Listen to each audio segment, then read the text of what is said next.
Emotional wellbeing എന്ന് പറഞ്ഞാൽ മനസ്സ് ശാന്തമാകുക എന്ന് പറയും. മനസ്സെങ്ങനെയാ ശാന്തമാകുന്നത്? ഇതിലൊരു കടയിൽ ചെന്നു, നമ്മളൊരു സാധനം ചോദിച്ചു, നമ്മൾ ചോദിച്ചില്ല, വേറെ സാധനം അയാൾ എടുത്ത് തന്നു കുട്ടിക്കും, അറിയാതെ നമുക്ക് ദേഷ്യം വരുന്നു. അപ്പോൾ ഞാൻ എൻ്റെ ആഗ്രഹം അനുസരിച്ച് നീ പെരുമാറിയില്ല, അപ്പോൾ എനിക്ക് ദേഷ്യം വന്നു. അപ്പൊ അതാണ് എൻ്റെ ഉള്ളിൽ വരുന്ന ചിന്ത. അങ്ങനെ ഒരു പെരുമാറ്റം ഉണ്ടായത് അദ്ദേഹം അറിഞ്ഞുകൊണ്ട് ചെയ്തതായിരിക്കണം നിർബന്ധമില്ല, അറിയാതെ ചെയ്തതാകാം. നീ അറിഞ്ഞുകൊണ്ട് ചെയ്തതാണേലും അറിയാതെ ചെയ്താന്നുള്ളതാണ്, ഞാനങ്ങ് പ്രവർത്തിച്ചാൽ മതി. അപ്പൊ അങ്ങനെ പ്രവർത്തിച്ചു കഴിയുമ്പോൾ എനിക്ക് ദേഷ്യം വരത്തില്ല. അതാണ് ആ സൂത്രം.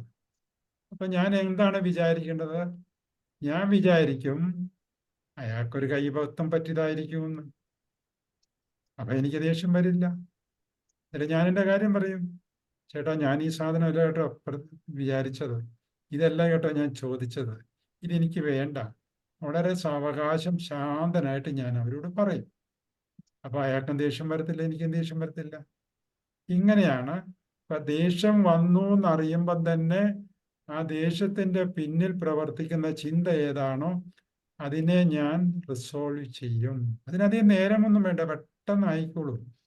ഒരു ലെവൽ എത്തിക്കഴിഞ്ഞാൽ ആ ചിന്ത പോലും വരത്തില്ല, അതിന് മുമ്പിൽ തന്നെ നമ്മൾ കാം ആയിക്കോളും. അതാണ് NLP പ്രാക്ടീസ് ചെയ്യുന്നവരുടെ ഒരു ഗുണം. ഇനി വേറെ ഉദാഹരണം ഞാൻ പറയാം. ഒരു പെൺകുട്ടിയെ, നിങ്ങളുടെ വീട്ടിൽ നിങ്ങളൊക്കെ പ്രായമായ ആൾക്കാർ കാണുമായിരിക്കും, നിങ്ങളുടെ പെൺകുട്ടിയുടെ മക്കളെ കല്യാണം കഴിച്ച് വേറെ വീട്ടിലേക്കൊക്കെ പറഞ്ഞു വിടാറുണ്ട്. അപ്പൊ ഈ കല്യാണം കഴിച്ചു പോകുന്ന പെൺകുട്ടികളൊക്കെ അമ്മായിമ്മ എന്നുള്ള വാക്കും കേട്ടിട്ടുണ്ട്. അമ്മായിമ്മമാര് അത്ര നല്ല ബിഹേവിയറോടുകൂടി കെട്ടി വന്ന പെൺകുട്ടികളോട് പെരുമാറില്ല എന്നൊരു ചിന്ത അവിടെ കിടപ്പുണ്ട്. അതാണ് പ്രശ്നമുണ്ട്.